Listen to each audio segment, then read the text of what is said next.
This is Susan Wilbanks with blendedinsight.com. I am a holistic and integrative healing arts practitioner, an intuitive, and an energy healer. In this podcast, I share tips, tools, and suggestions that have helped me along my path in hopes of inspiring and helping you along yours. Let's get started with today's podcast topic. Hello, bright soul. Thank you so much for joining me on this beautiful winter Colorado day.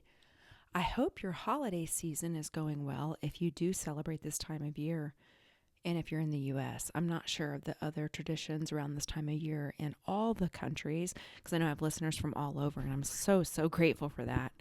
But I wanted to say, it doesn't even matter, holiday season or not, when we get busy in this world that's constantly trying to distract us, the notifications on the phone, the tendency to get on social media and scroll and get locked into it.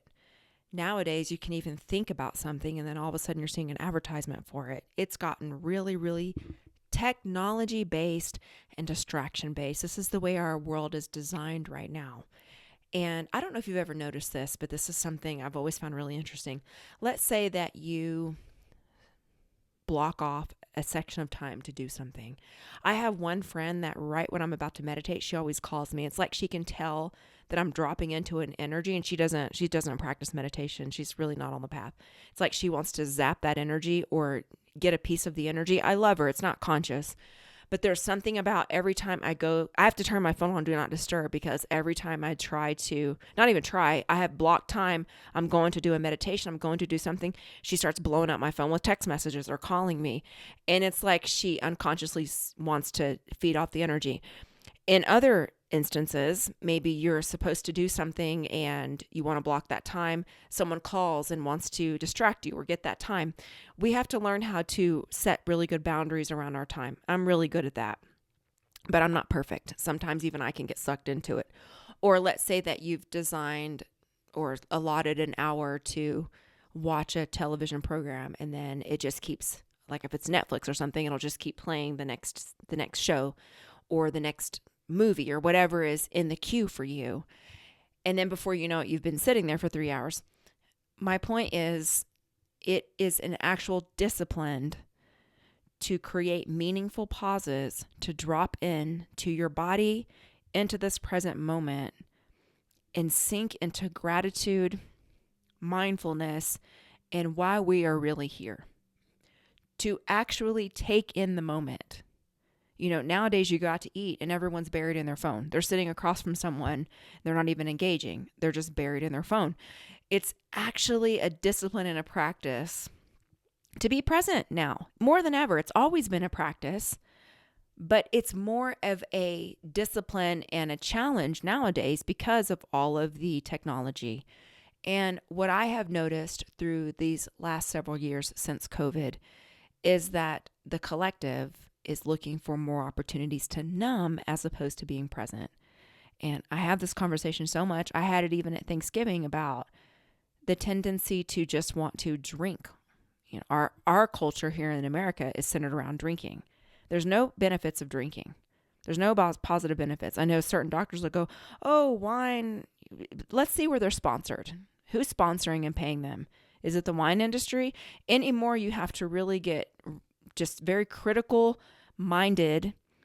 And aside from the mental awareness of just thinking for yourself, it's a spiritual discipline to say, okay, this alcohol turns off certain sections of my brain. It invites lower energies that are attached to the alcohol. That's why it's called spirits, into my aura. Probably doesn't make me feel as present, probably doesn't make me feel as good. It's not going to help me. I mean, there's all these studies now about people who drink regularly, the long-term side effects, how it's really not helping you. It interferes with your sleep for so many days. It takes days to get out of your system, even if it's just a little bit. It's neither here nor there. The point is, even that is a distraction. It's not a meaningful pause. It's an attempt to numb. And we all use different things to numb. It can be food. You know, sometimes I'll do that. That's been a pattern of mine, emotional eating, or And I notice my cravings too. I really pay attention to my cravings. Like, is this an emotional craving or is my body physically needing this? Again, it's mindful, meaningful pauses. We can do this with for me, it's TikTok. I love TikTok. I know that it's super addictive. I have to set limits on it because my TikTok feed is full of health and fitness recipes that I actually use. I'll save them. I'll actually go back and make the macro friendly recipe. It's about energy healing, spirituality. I have a bunch of Christian clips like TD Jakes and all these ministers that are preaching the word and being, inspirational. So my TikTok feed inspires me. It doesn't mine isn't full of like dancing and nonsense, and mine doesn't do that because that's the thing. The algorithm will it'll cater to what you like because they want to get you distracted. They still want to get you distracted depending on the material that you focus on. If I have something to do and I'm on TikTok for an hour, then that was a distraction. That wasn't helpful because I'm not keeping my promises to myself.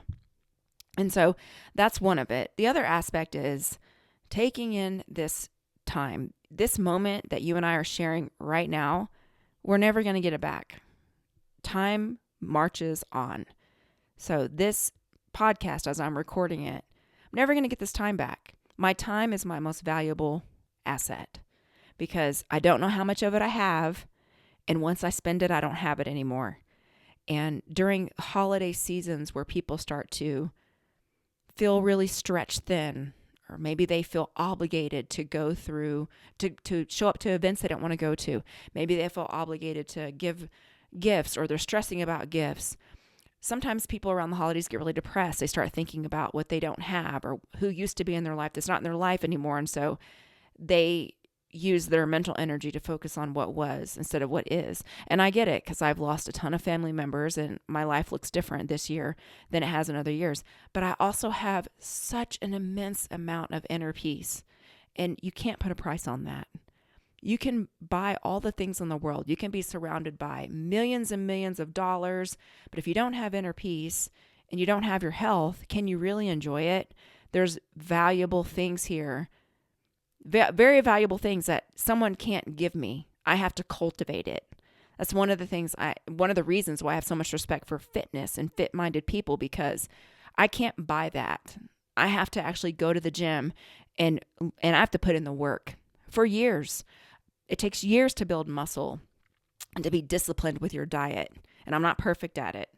But again, it's a practice because I wake up every day working toward that. And the same is true for your spiritual practice. I can do energy healing with you. And gosh, I'm so grateful for my clients because I have clients that have been with me from the beginning and I've watched their life absolutely transform. It doesn't even look close to what it looked like when we first started working together because they're doing the work. So the proper way to use services like mine is you're doing the work, because it's always 10% the healer, 90% the person. You're doing the work, and then you have someone that comes in and boosts that work. So you already have the fire built, and I'm coming in with lighter fluid and putting some extra oomph on the flame of what you're already doing. Instead of people that use energy healing, like, I'm going to drink and drug and make a mess of my life, and then when it gets so bad that I can barely function, I'll book an energy healing session hoping that you fix it, and then I go back to my old patterns. That doesn't work. And that would be the case in any type of modality that you're using. It's a partnership. It's a co-creation. And so even in that, it's your spiritual practice. What are you doing outside of receiving the energy healing? Are you meditating? Are you tithing? Are you being generous? Are you sowing into the places that are sowing into you? Are you setting boundaries? Are you checking yourself? Do you have discipline? Are you waking up and setting goals and working toward those goals to work your mental body? It all goes together. I don't know, a few weeks ago, I shared something about pushing toward things and pushing through things. And someone commented about, no, you have to go with the flow. And a friend of mine was telling me, one of our teachers was saying, fish that go with the flow get eaten. And it's true. We always have to have balance. I'm not talking about extremism, but we're actually here to create. If you just lay around, and that's common in the spiritual movement, is there's an element of pushing forward and then listening to your intuition and relaxing and being patient. But when you're in the flow, meaning you're in alignment, that's what that really means. As a spiritual being, you still have to work all other areas. So you have faith. faith is what we can't see, but it's an inner hope that drives us forward. And if you're working your physical body, you're taking care of your finances, and you're taking care of your responsibilities, and you're doing all of the things as a physical being, but you're also cultivating the spiritual side with your meditation, with your healing practices. That's how you're a full embodied person, and your spirit will check you and tell you when you need to push forward. Your higher self will come in and do those things for you, because I've had those moments where I'm in meditation and my soul comes in and says, you need to do this, do it, stop procrastinating, get it done. So when you have that connection, you don't need anyone outside of you telling you, because you're getting it first. Now, sometimes people outside of you will tell you as confirmation, but it's not the first time. And that's one of the beauties about doing readings. The way that I do my readings is usually people will say, I've been feeling that for a long time. That's the confirmation I needed. Thank you. Because I can see it in your energy body, and I'm getting it through the reading. So we can all use the tools and the tips, but it's not a substitute for doing the hard work. And we're all here to create something wonderful. We all fit together like a puzzle piece. And part of staying on that track is pausing throughout the day. Even when I'm getting rushed, when I'm feeling rushed and chaotic, like especially when I'm going to the gym in the morning, my workout's taking longer than I thought it would, and I want a red light and all these things, and I have to start work. When I am in the red light booth, or before I get in, or before I start work, I will set a timer for maybe 2 to 5 minutes and drop in and focus on my breathing and say, I am here now.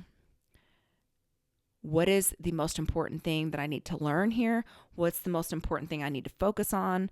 What's the most important thing that needs my energy? Let me take in this moment. And that is really all I wanted to offer today. I hope that was helpful. And I want to thank you for taking this moment to have a meaningful pause with me, because we're going to go into a healing. So you can uncross your arms and legs and focus on your breathing. I'll turn the energy on.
Okay, and so it is. You can come back into your body. Oh, and I wanted to tell you all, thank you for sharing my podcast.